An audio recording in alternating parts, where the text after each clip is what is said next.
আন্তর্জাতিক মহাকাশ স্টেশনে প্রথম ভারতীয় হিসাবে ইতিহাস করেছেন group captain Shubhanshu Shukla.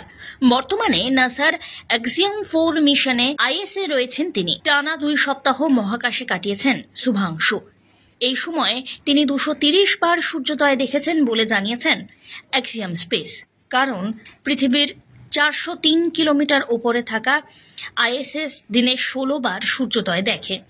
25 June স্পেসএক্সের dragon মহাকাশযানে ISS এর উদ্দেশ্যে রওনা দেন শুভাংশু এবং তাঁর 3 সঙ্গী।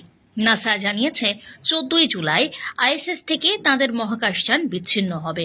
এরপরে প্রশান্ত মহাসাগরের ক্যালিফোর্নিয়া উপকূলে স্প্ল্যাশ ডাউনের মাধ্যমে পৃথিবীতে ফিরতে চলেছেন শুভাংশুরা। সফলভাবে ফিরতে পারলে রাকেশ শর্মার পর শুভাংশু হবেন দ্বিতীয় ভারতীয় যিনি মহাকাশ যাত্রায় সফল হলেন।